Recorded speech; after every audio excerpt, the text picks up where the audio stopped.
الحمد لله رب العالمين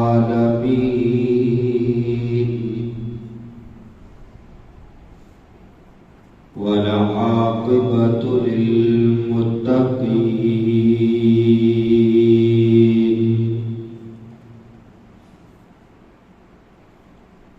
والصلاة والسلام على سيد الرسل محمد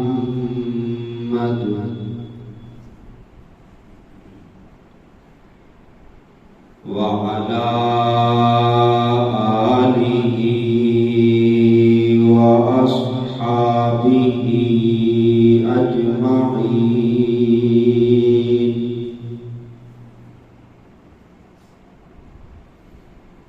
أما بعد فأعوذ بالله من الشيطان الرجيم. بسم الله الرحمن الرحيم.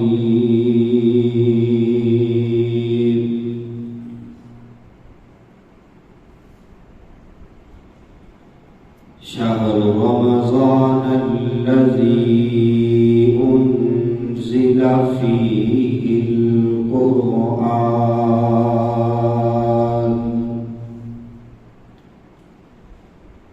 وقال النبي صلى الله عليه وسلم: يا أيها الناس قد أظلكم شهر عظيم.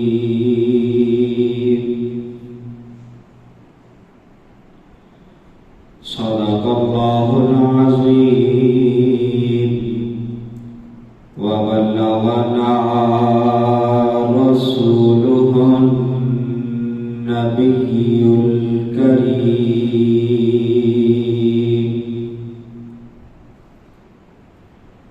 ونحن على ذلك لمن الشاهدين والشاكرين، والحمد لله رب العالمين.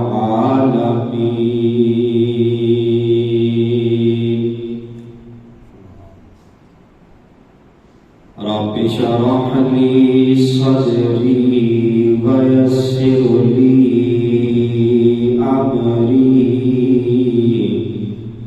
واحلل عقدة من لساني يفقه قولي. سبحانك لا علم لنا إلا ما علمتنا. اللهم لا علم لنا إلا ما علمتنا إنك أنت العليم الحكيم. إن الله وملائكته يصلون على النبي. يا أيها الذين آمنوا صلوا عليه وسلموا تسليما. اللهم صل على محمد وعلى آل محمد كما صليت على إبراهيم وعلى آل إبراهيم إنك حميد مجيد. اللهم بارك على محمد وعلى آل محمد كما باركت على إبراهيم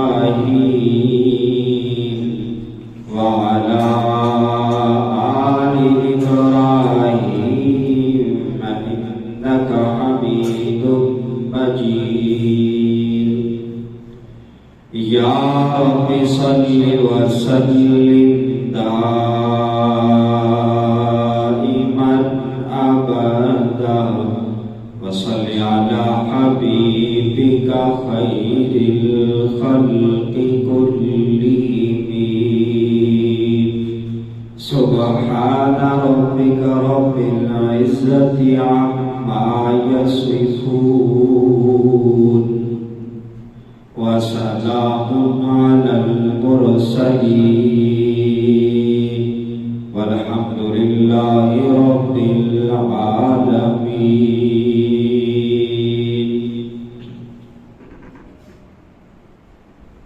معزز سامعین اور بزرگان محترم، شعبان المعظم کی جاتی جاتی شامیں ہیں اور رمضان المبارک کی آمد ہے.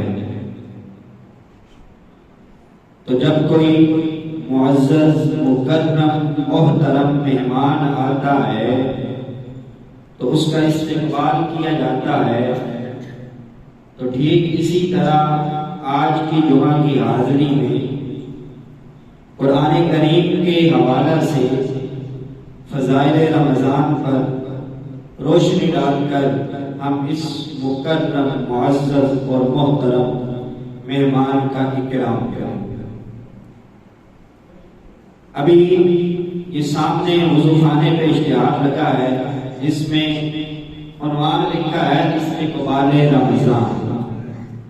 حضرت مولانا محمد حنیف صاحب وہ تشریف لا رہے ہیں. اتوار کے دن مکی مسجد میں اس پر وہ بیان کریں گے. تو ہم بھی اسی سلسلہ کی ایک کڑی کو پورا کرتے ہوئے اس عنوان پر گفتگو کریں گے. میں نے آپ کے سامنے قرآن کریم فرقان حمید کی ایک آیت کریمہ تلاوت کی ہے جس میں الہ العالمین ارشاد فرماتے ہیں شہر رمضان الذی انزل فیہ القرآن، کہ رمضان کے مہینہ میں ہم نے قرآن کریم کو نازل فرمایا. ہدی للناس، جو لوگوں کے لیے ہدایت ہے، وبینات من الہدی والفرقان، جس میں ہدایت کے موتی بکھرے پڑے ہیں، حق اور باطل کے درمیان فرق کرنے کے موتی بکھرے پڑے ہیں. دلائل سے یہ قرآن کریم بھرا پڑا. اب یہ جو نسبت قرآن کی رمضان کے ساتھ ہے، یہ رمضان کے معزز اور مکرم محترم مہینہ کا مقام اور بلند کر دیتی ہے. قرآن کے ساتھ نسبت اور تعلق کی وجہ سے اس کی فضیلت اور بڑھ جاتی ہے. جیسے آپ دیکھیں کہ رمضان المبارک کی وہ رات جس میں قرآن کریم نازل ہوا لیلۃ القدر، اس کو اللہ رب العزت نے 1000 مہینوں سے بھی افضل کہا ہے. تو اگر وہ رات 1000 مہینوں سے افضل ہو سکتی ہے تو وہ مہینہ جس میں رمضان جس میں قرآن نازل ہوا وہ کتنا فضیلتوں اور عظمتوں والا مہینہ ہوگا. آپ دکان پہ جاتے ہیں، دکاندار سے اپنے لیے کپڑا خریدتے ہیں. کپڑا خریدنے کے بعد آپ کوئی کٹا ہوا کپڑا دکاندار سے طلب کرتے ہیں کہ ہمیں یہ کپڑا دو، ہم نے اس کا غلاف بنانا ہے اور قرآن کریم پر اس کو چڑھانا ہے. وہ دکاندار تھان میں سے نہیں کاٹتا، کوئی کٹا ہوا ٹکڑا آپ کے حوالے کر دیتا ہے. آپ اس کی قیمت بھی بعض مرتبہ ادا نہیں کرتے، وہ آپ کو ایسے ہی دے دیتا ہے. اب یہ کپڑا جو تھان کا حصہ بھی نہیں، کٹا ہوا ٹکڑا ہے اور کٹا ہوا کپڑے کا حصہ ہے، اس کی قیمت اور ویلیو بھی نہیں ہے.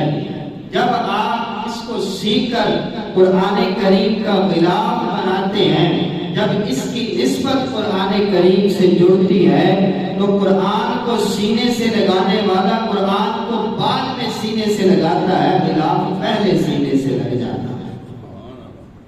کوئی آپ نے اس کپڑے کی لاکھوں قیمت ادا کی ہے، کبھی آپ نے اپنا لٹھے کا مائع کا سوٹ 10-20 ہزار والا سوٹ سینے سے لگایا ہے؟ نہیں، اس کی ویلیو، اس کی نسبت قرآن کریم کے ساتھ ہونے کی وجہ سے اس کا یہ مقام پڑا کہ ہم جب اس قرآن کریم کو اٹھا کے آنکھوں سے لگاتے ہیں تو قرآن بعد میں آنکھوں سے لگتا ہے، غلاف پہلے آنکھوں سے لگ جاتا ہے۔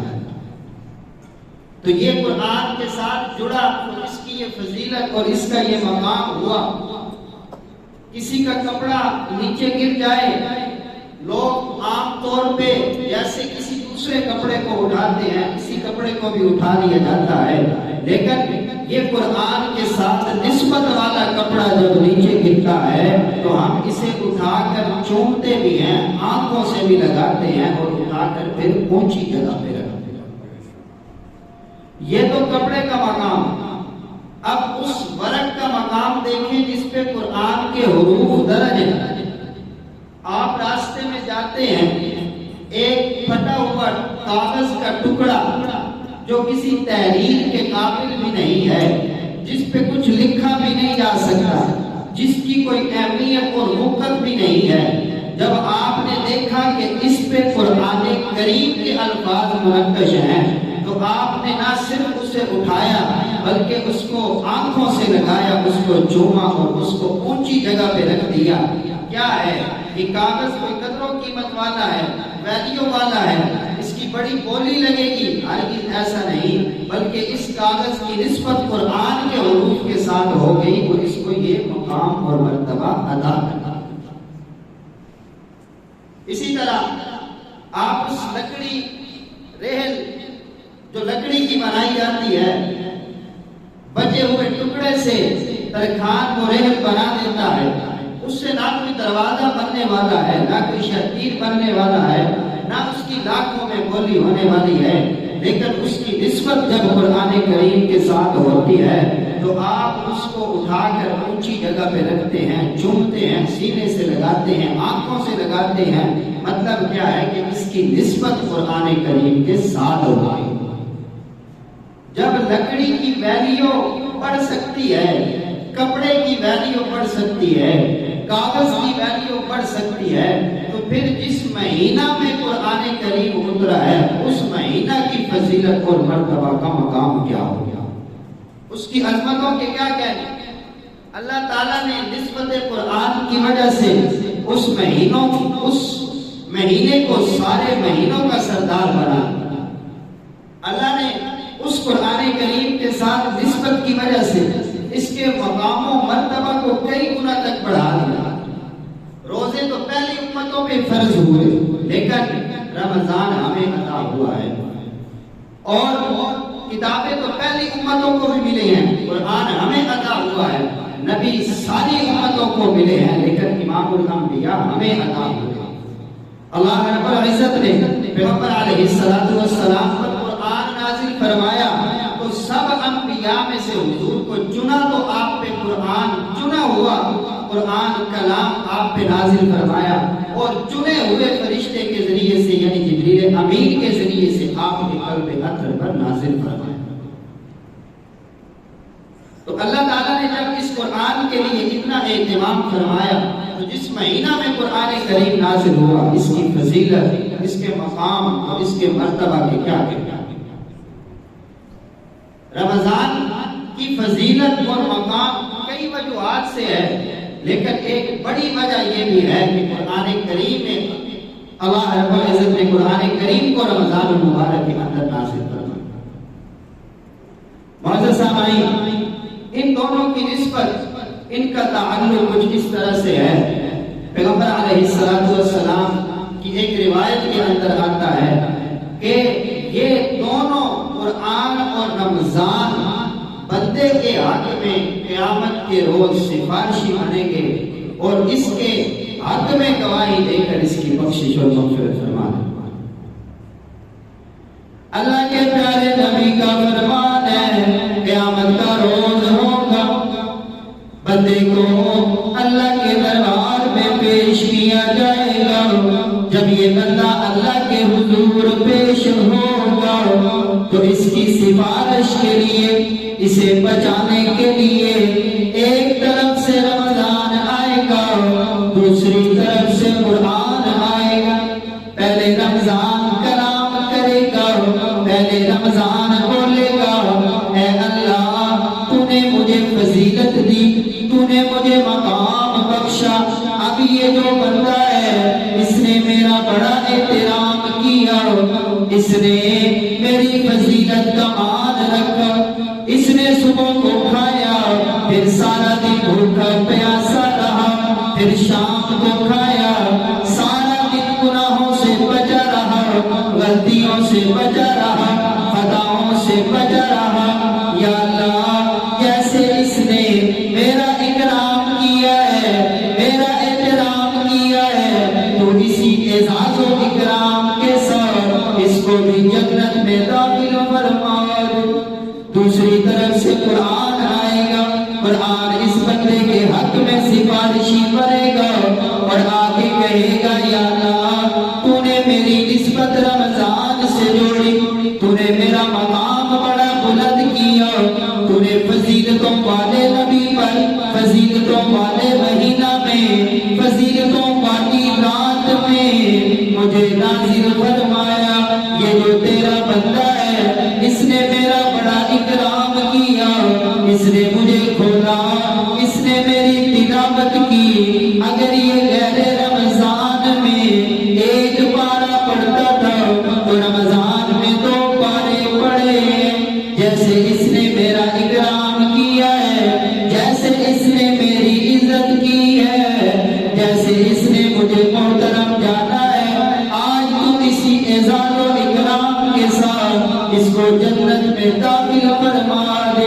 اللہ رب العزت قرآن کی گواہی بھی سنیں گے، رمضان کی گواہی بھی سنیں گے اور یہ اعلان فرمائیں گے میرے فرشتوں جس کے حق میں قرآن بھی سفارشی آ گیا، رمضان بھی سفارشی آ گیا، اس بندے کا حساب کتاب لینے کی ضرورت نہیں ہے۔ جاؤ میں نے اس بندے کو بغیر حساب کتاب کے جنت میں داخل فرما دیا۔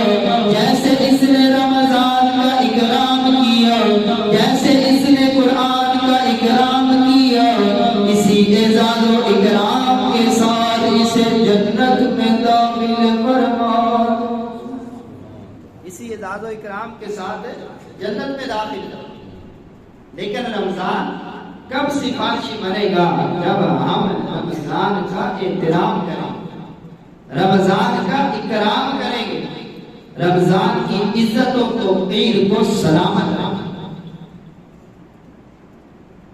سارا دن بھوکا پیاسا بھی رہا، گالی گلوچ سے بھی بچا، گناہوں سے بھی بچا، خطاؤں سے بھی بچا، غلطیوں سے بھی دور رہا، تلاوت کرتا رہا، ذکر و اذکار کرتا رہا، نمازیں ادا کرتا رہا، تو ایسے جب رمضان کا اور قرآن کا اکرام کیا جائے گا تو اللہ رب العزت ڈائریکٹ اس کو جنت کے اندر داخل فرمائے۔ اب دیکھیں قرآن اور رمضان کی نسبت ایسی ہے کہ رمضان شروع بعد میں ہوتا ہے، قرآن کی تلاوت پہلے شروع ہو جاتی ہے۔ ابھی روزہ نہیں رکھا، ابھی روزے کا ٹائم شروع نہیں ہوا، ابھی سحری کا وقت نہیں آیا، جیسے ہی چاند نظر آتا ہے الہ العالمین ارشاد فرماتے ہیں کہ میرے بندو کھڑے ہو جاؤ قرآن کریم سننے کے لیے اور نماز تراویح کے اندر قرآن کریم کو سماعت کرو۔ پہلے قرآن سنو اس کے بعد روزہ رکھو۔ اور دیکھیں جس قرآن کی تلاوت کے بعد روزہ نہیں ہے، اللہ رب العزت نے اس سے پہلے قرآن کی تلاوت بھی نہیں رکھی۔ آخری روزہ ہے، آپ نے روزہ رکھا ہے، اب رات کا وقت ہوا، پتہ چلا کہ چاند نظر آ گیا ہے، کل روزہ نہیں رکھیں گے، کل عید منائیں گے، اللہ نے فرمایا آج بھی تمہاری قرآن کی مجلس۔ تو کیسی نسبت ہے ان دونوں میں، قرآن میں اور رمضان میں؟ دونوں کی ایک دوسرے کی وجہ سے فضیلت ہے، ایک دوسرے کی وجہ سے مقام و مرتبہ ہے۔ تو قرآن کو بھی سینے سے لگانا ہے اور رمضان کو بھی سینے سے لگانا ہے، اس کی عزت و توقیر کو بھی سلامت رکھنا۔ حضرت شیخ عبد القادر جیلانی رحمت اللہ علیہ غنیت الطالبین میں لکھتے ہیں اللہ رب العزت نے رمضان المبارک کو سراپا رحمت بنایا ہے، اتنا رحمت بنایا ہے کہ اس کے ایک ایک لفظ سے رحمت ٹپکتی ہے۔ شیخ عبد القادر جیلانی رحمت اللہ علیہ اپنی کتاب میں لکھتے ہیں کہ رمضان کی ریت کہتی ہے کہ رحمتوں والا مہینہ آ رہا ہے، رمضان کی میم کہتی ہے مغفرتوں والا مہینہ آ رہا ہے، رمضان کی غور کہتی ہے جنت کی ضمانت کا مہینہ آ رہا ہے، رمضان کا الف کہتا ہے انس و الفت کا مہینہ آ رہا ہے، رمضان کا نون کہتا ہے نور والا مہینہ آ رہا ہے۔ جو اس مہینے کا اکرام کرے، رمضان کے مہینے میں روزے رکھے اور خود کو گناہوں سے بچائے، قرآن کریم کی تلاوت کرے، اللہ رب العزت اس کو اپنے نور سے منور فرما دیتے ہیں۔ تو رمضان کی ابتدا رحمتوں سے ہوتی ہے اور انتہا نور پہ ہوتی ہے۔ جو بندہ رحمتوں سے ہوتے ہوئے آگے چلتا ہے اس کو مغفرت بھی عطا ہوتی ہے، اس کو جنت کی ضمانت بھی ملتی ہے، اس کو انس و محبت بھی عطا ہوتی ہے۔ اللہ رب العزت اس کو اپنے نور سے بھی منور فرما دیتے ہیں۔ ہم کہتے ہیں نا جس بندے کا بڑا نورانی چہرہ ہے، یہ بڑی عبادت اور ریاضت کرتا ہے، یہ کس چیز کا کمال ہے؟ یہ کمال ہے اللہ کے ساتھ اپنے نسبت اور تعلق کو بنانے کا، اس نسبت اور تعلق کی وجہ سے اللہ رب العزت نے اس کو نور سے منور کر دیا۔ کہتے ہیں اللہ والا وہ ہوتا ہے جس کو دیکھ کے اللہ یاد آ جائے۔ جب ایسے نورانی چہرے ہم دیکھتے ہیں بزرگوں کے تو ان کو دیکھ کے اللہ یاد آتا ہے، اللہ رب العزت ان کو خاص قسم کا نور عطا کرتا ہے۔ پیغمبر علیہ السلام رمضان المبارک کے آنے سے پہلے ایک خطبہ ارشاد کیا۔ خطبہ کافی لمبا ہے، پیغمبر علیہ السلام نے اس کی بڑی فضیلتیں رمضان المبارک میں اپنے خطبہ کے اندر بیان کی ہیں۔ ہم صرف 2-3 باتوں کو لے کر آگے چلیں گے تاکہ اپنے موضوع کو جو ہے وہ مکمل کیے جا سکے۔ پیغمبر علیہ السلام ارشاد فرماتے ہیں یا ایھا الناس قد اظلکم شہر عظیم، اے لوگوں مجھ محمد کی بات سن لو، تم پر ایک عظیم مہینہ سایہ فگن ہونے والا ہے، تم پر ایک عظیم مہینہ عظمتوں والا مہینہ تم پہ سایہ فگن ہونے والا ہے۔ اب یہ جو لفظ عظیم ہے، لفظ عظیم خود اتنا عظیم ہے کہ اس کی عظمتوں کو کوئی نہیں پہنچ سکتا۔ اللہ رب العزت نے قرآن کریم میں ارشاد فرمایا وَهُوَ الْعَلِيُّ الْعَظِيمُ، اللہ کی ذات بڑی بلند ہے اور عظیم ہے۔ عظیم کا مطلب کیا ہے کہ اتنی عظمتوں والی ذات ہے کہ اس کی عظمتوں کو کوئی پہنچ نہیں سکتا۔ اللہ کیسا عظیم ہے؟ وَهُوَ الْعَلِيُّ الْعَظِيمُ، لفظ عظیم کو سمجھے، وَهُوَ الْعَلِيُّ الْعَظِيمُ، اللہ عظمتوں والے ہیں۔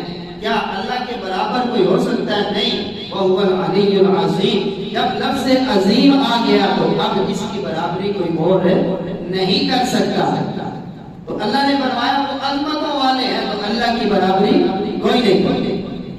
اللہ کا قرآن کہتا ہے وَإِنَّكَ لَعَلَىٰ خُلُقٍ عَظِيمٍ، محبوب ہم نے آپ کو اخلاق کے عظیم مرتبہ پر فائز پیغمبر علیہ السلام کے ساتھ اخلاق اور ساتھ لفظ عظیم لگا تو اس نے بتایا کوئی ولی تو دور کی بات ہے، کوئی صحابی تو دور کی بات ہے، کسی فرشتے کا ہونا تو دور کی بات ہے، اخلاق کے مقابلہ میں کوئی نبی بھی پیغمبر علیہ السلام کی عظمتوں کو نہیں پا سکتا۔ انکا لعلی خلق عظیم، ایسا عظمتوں والا اخلاق ہے کہ اس اخلاق کے درجہ پر پیغمبر علیہ السلام کے برابر کوئی نہیں پہنچ سکتا۔ یہ لفظ عظیم ہے۔ الہ العالمین ارشاد فرماتے ہیں وَلَقَدْ آتَيْنَاكَ سَبْعًا مِنَ الْمَثَانِي وَالْقُرْآنَ الْعَظِيمَ، ہم نے تمہیں قرآن عظیم عطا کیا۔ جب لفظ عظیم آ گیا تو اس نے بتا دیا کہ دنیاوی کتابوں کا قرآن کے برابر ہونا تو بڑے دور کی بات ہے، کوئی آسمانی کتاب بھی قرآن کے برابر نہیں ہو سکتی۔ تو لفظ عظیم اگر اللہ کے ساتھ آئے تو اللہ سے عظمتوں والا کوئی نہیں، حضور کے ساتھ آئے تو آپ سے اعلیٰ اخلاق والا کوئی نہیں، اگر قرآن کے ساتھ آئے تو ایسی عظمتوں والی کتاب کوئی نہیں، اگر رمضان کے ساتھ آئے تو ایسا عظمتوں والا مہینہ کوئی نہیں۔ یا ایھا الناس قد اظلکم شہر العظیم، تم پہ عظمتوں والا مہینہ سایہ فگن ہونے والا ہے۔ لفظ عظیم نے بتایا کہ مقام و مرتبہ میں کوئی بھی رمضان کے برابر مہینہ نہیں آ سکتا، کوئی بھی مہینہ رمضان کے برابر ہے نہیں آ سکتا کہ اس کے ساتھ آیا ہے لفظ عظیم۔ پیغمبر علیہ السلام ارشاد فرماتے ہیں شہر مبارک، یہ برکتوں والا مہینہ، کتنی برکتوں والا مہینہ ہے۔ پیغمبر علیہ السلام ارشاد فرماتے ہیں کہ اس مہینہ میں، اس معزز و مکرم و محترم مہینہ میں الہ العالمین مومن کا رزق بھی زیادہ فرما دیتے ہیں۔ برکت ہوئی تو رزق بھی کیا ہو گیا؟ زیادہ ہو گیا۔ اب یہ جو رزق زیادہ ہونا ہے رمضان میں، اس کا کیا مطلب ہے؟ بندہ کہتا ہے جی پہلے تو سارا دن صبح کا ناشتہ، پھر دوپہر اور صبح کے درمیان کا کھانا، پھر دوپہر کا کھانا، پھر چائے، پھر فروٹ، پھر شام سے پہلے پتہ نہیں کیا کچھ کھا لیتے ہیں، پھر رات کو مغرب کے ٹائم، عشاء کے ٹائم دودھ اتنا ہم کھاتے ہیں۔ تو رمضان میں صبح کو 2 روٹیاں کھا لیں تو شام کو صرف 1 روٹی کھاتے ہیں، کھائے کچھ نہیں جاتا۔ تو رزق جو ہے وہ مومن کا کیسے بڑھے؟ اس کا ایک مطلب علماء نے یہ لکھا ہے کہ اس سے مراد یہ ہے کہ آدمی اپنے دسترخوان پر پورا سال وہ چیزیں نہیں دیکھتا جو رمضان المبارک کے مہینہ میں۔ بڑے بڑے دسترخوان سجائے جاتے ہیں، اعلیٰ کوالٹی کی کھجوریں، پھل، دیگر چیزیں، کھانے ہر طرح کے وہ دسترخوان پر زیادہ۔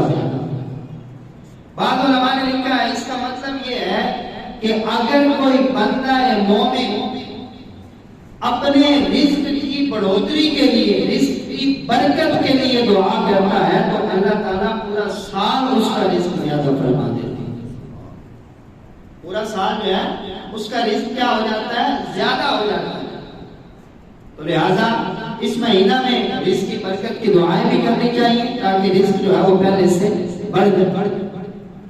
اور تیسرا مطلب اس کا لکھا ہے صوفیاء نے، انہوں نے اس کا یہ مطلب بیان کیا ہے کہ ظاہری طور پر نہیں بلکہ روحانی طور پر آدمی کا رزق بڑھ جاتا ہے کہ پہلے 1 سپارہ پڑھتا تھا، رمضان میں 2 پڑھتا ہے، پہلے ذکر نہیں کرتا تھا، اب یہ ذکر بھی کرتا ہے، اب یہ نماز بڑی پابندی سے پڑھتا ہے، پہلے گناہوں میں مشغول رہتا تھا، اب یہ گناہوں سے بچنا شروع ہو گیا ہے، تو اس طریقے سے اللہ رب العزت روحانی طور پر اس کا رزق زیادہ فرما دیتے ہیں۔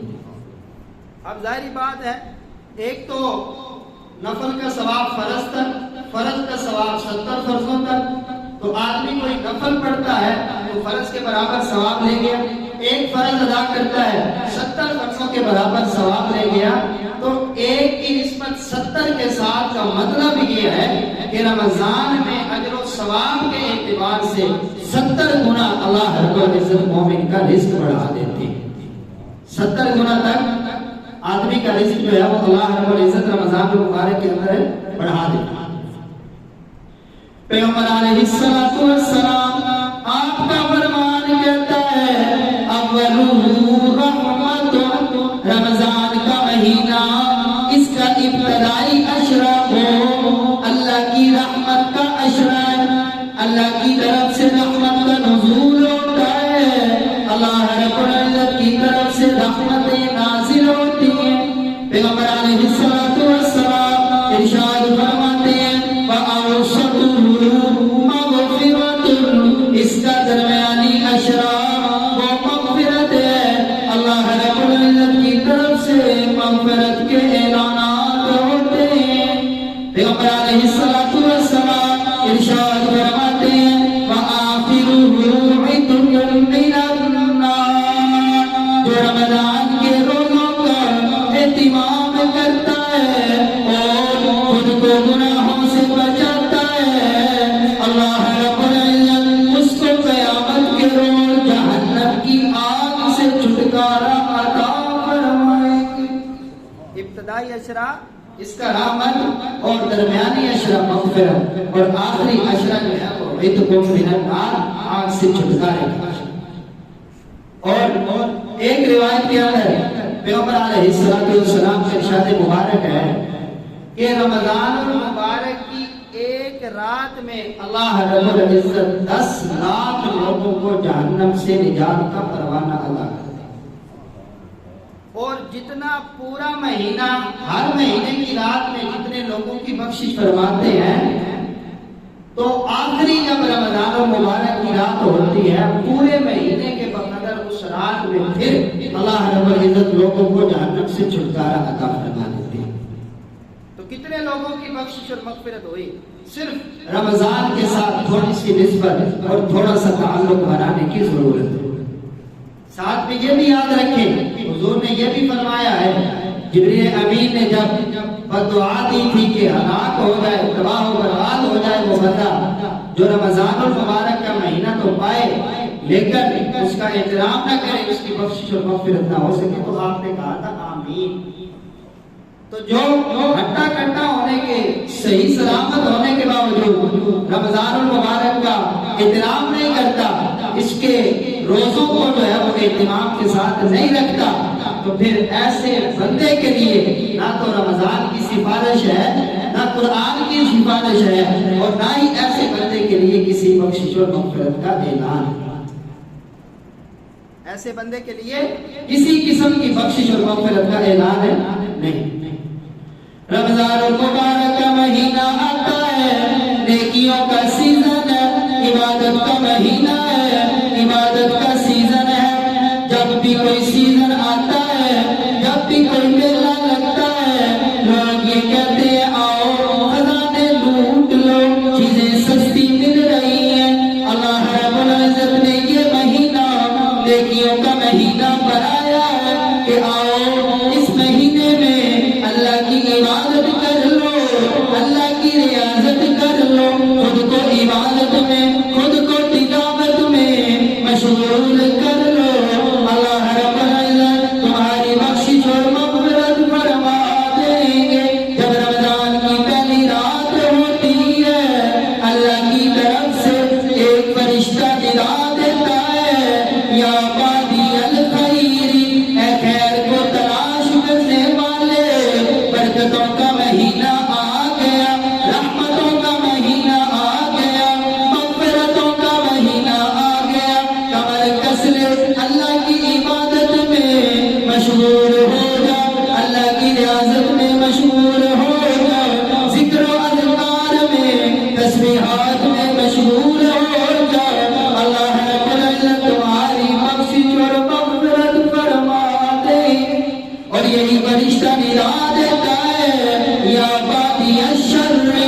رمضان کا احترام کر کے عبادت اور ریاضت میں مشغول ہو کہ تم نے رمضان کی قدر کر دی تو اللہ رب العزت تمہاری بخشش اور مغفرت فرمائے۔ اور جب رمضان کی پہلی رات ہوتی ہے اللہ کی طرف سے یہ آواز لگائی جاتی ہے کہ ہے کوئی مغفرت کا طالب میں اس کی مغفرت کرے، ہے کوئی رحمتوں کا طالب کہ میں اسے رحمتیں عطا کر دوں، ہے کوئی رزق کا طالب کہ میں اسے رزق عطا کر دوں، ہے کوئی پریشانیوں کا مارا کہ میں اس کی پریشانیاں دوں۔ یہ اعلان پہلی رات ہوتا ہے۔ اور صبح سحری کے وقت میں جب تہجد کا وقت ہوتا ہے تو یہ اعلان پورا سال ہوتا ہے، لیکن رمضان المبارک میں ہم اکثر تہجد کے وقت میں اٹھے ہوتے ہیں اور سحری وغیرہ کھاتے ہیں، تو اس وقت میں اٹھ کے اگر اللہ رب العزت سے اپنے گناہوں کی معافی مانگیں گے تو رمضان کی برکت سے اللہ رب العزت سارے گناہوں کو معاف فرما۔ اور اب سحری کھانا اپنا پیٹ بھرنا ہے۔ پیغمبر علیہ السلام نے فرمایا سحری کھاؤ، سحری کے اندر اللہ رب العزت نے برکت رکھی۔ برکت کا کیا مطلب ہے کہ انسان روحانیت میں بھی اللہ اس کو برکت عطا فرماتے ہیں اور جسمانی بیماریوں سے نجات میں بھی اللہ رب العزت اس کو برکت عطا فرماتے ہیں۔ یعنی سحری کا کھانا بندہ جتنا بھی کھا لے، ہم ویسے تسلی کرتے ہیں لیکن پھر بھی سحری کے وقت میں جتنا بھی بندہ کھا لے اللہ رب العزت اس کھانے کے اندر برکت عطا فرما دیتے ہیں۔ انسان کو کوئی مسئلہ ہو، کوئی پریشانی ہو، کوئی بیماری ہو، اللہ رب العزت کو بیماری اور پریشانی بھی سحری کی برکت سے دور فرما۔ پیغمبر علیہ السلام کا فرمان کہتا ہے اللہ رب العزت تین بندوں کی دعا کو کبھی رد نہیں فرماتے۔ آپ فرماتے ہیں السلطان العادل، عدل کرنے والا بادشاہ جب اللہ کے دربار میں ہاتھ اٹھا کر دعا کرتا ہے اللہ رب العزت اس کی دعا کو رد نہیں فرماتے۔ پیغمبر علیہ السلام ارشاد فرماتے ہیں کہ وہ بندہ جو روزے کا اہتمام کرتا ہے الصائم یفطر، جب افطار کا وقت ہوتا ہے وہ روزہ افطار کرتا ہے تو اس وقت میں جو بھی روزہ دار اللہ سے خلوص نیت سے دعا کرتا ہے اللہ رب العزت اس کی دعا کو بھی رد نہیں فرماتے۔ وہ بندہ جو افطاری کے وقت اللہ سے دعا کرتا ہے لیکن نظر جو ہے وہ اس وقت اللہ پر ہو۔ عموماً حالت یہ ہوتی ہے کہ بندے کی نظر بس کھانے پہ ہی ہوتی ہے اور ہم یہ دیکھتے ہیں کہ ابھی روزہ افطار ہوگا تو میں نے پہلے یہ اٹھانا ہے، دوسرے نمبر پہ پورا پلان کر کے ہم وہاں پہ بیٹھے ہوئے۔ تو اگر اس وقت میں تھوڑا سا اہتمام کر کے اللہ سے دعا کر لی جائے، کھانا تو آپ کے لیے ہی ہے، آپ نے کھانا ہے، خلوص نیت کے ساتھ اس وقت دعا کر لی جائے اپنی صحت کے لیے، اپنے اہل و عیال گھر والوں کی صحت کے لیے، رزق میں برکت کے لیے، اپنے دوسرے بھائیوں کے لیے، رشتہ داروں کے لیے، عزیز و اقارب کے لیے، دوسروں کے لیے ہم مانگیں گے اللہ رب العزت ہمیں عطا فرمائے۔ پیغمبر علیہ السلام ارشاد فرماتے ہیں دعوت المظلوم، تیسرا وہ بندہ جس پہ ظلم کیا جاتا ہے جب وہ اللہ کی بارگاہ میں دعا کرتا ہے تو اللہ اس کی دعا کو بھی رد نہیں فرماتے۔ ایک روایت میں آتا ہے کہ جو والد اپنے بچے کے لیے دعا کرتا ہے اللہ رب العزت اس کی دعا کو بھی قبول فرماتے ہیں۔ اب والد کو چاہیے کہ اپنے بچے کے لیے ہاتھ اٹھا کر بد دعا نہ کرے، اس کے لیے برکت مانگے، اس کے لیے رحمت مانگے، اس کی زندگی میں برکت کی دعائیں کرے، اس کی آخرت میں کامیابی کی دعائیں کرے کہ اے اللہ میرے بچے کا بیڑا پار لگا دے۔ کچھ والدین ایسے ہوتے ہیں جو اپنے بچوں کے لیے بد دعائیں کرتے ہیں، جب وہ قبولیت حاصل کر لیتی ہے تو پھر سارا سال پچھتاتے ہیں، ساری زندگی پچھتاوا ان کا پیچھا نہیں چھوڑتے۔ بچوں کے لیے بعض والدین بد دعا کر دیتے ہیں، ہماری زبان میں بڑی عجیب قسم کی عورتیں گالیاں دیتی ہیں، ناک توڑے، پتہ نہیں کیسی کیسی عجیب قسم کی گالیاں والدین جو ہے اپنے بچوں کو دیتے ہیں۔ تو والدہ کو خصوصی طور پہ اس بات کا اہتمام کرنا چاہیے کہ اپنے بچوں کو بد دعائیں جو ہے وہ ہرگز نہ دیں، کیونکہ حضور نے فرمایا ان کی دعا ہو یا بد دعا اس کو رد نہیں کیا جاتا، اللہ پاک اس کو قبولیت عطا کرتا۔ تو ایک جو ہمارا موضوع ہے کہ روزہ دار جب افطار کا وقت ہوتا ہے تو وہ اللہ کے حضور ہاتھ اٹھا کے دعا کرتا ہے، تو اللہ رب العزت اس کی دعا کو رد نہیں کرتا۔ نبی کریم صلی اللہ علیہ وسلم کا ارشاد گرامی ہے کہ رمضان المبارک میں 4 کام کثرت سے پیغمبر علیہ السلام ارشاد فرماتے ہیں جب رمضان المبارک کا مہینہ آئے 4 کاموں کی کثرت کرو۔ سب سے پہلے کلمہ کی کثرت کرو، لا الہ الا اللہ محمد رسول اللہ۔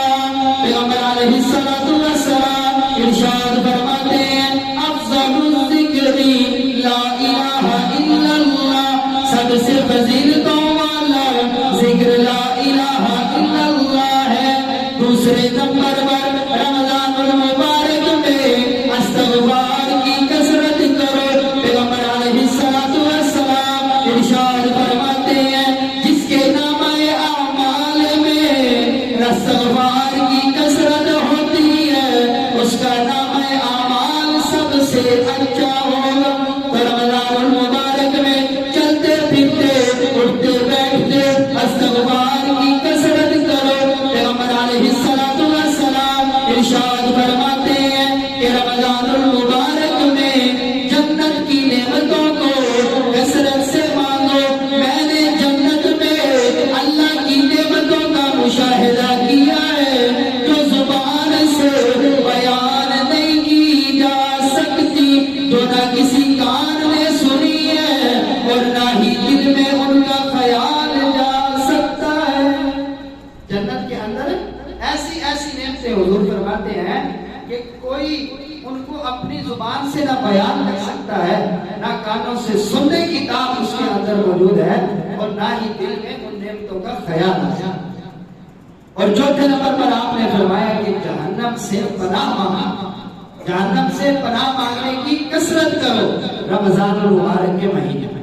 نمبر 1 لا الہ الا اللہ، اس کی کثرت۔ نمبر 2 استغفار کی کثرت، اور نمبر 3 جنت کی آرزو، جنت کی تمنا اور خواہش، اور نمبر 4 جہنم سے چھٹکارا، جہنم سے اللہ رب العزت کی پناہ۔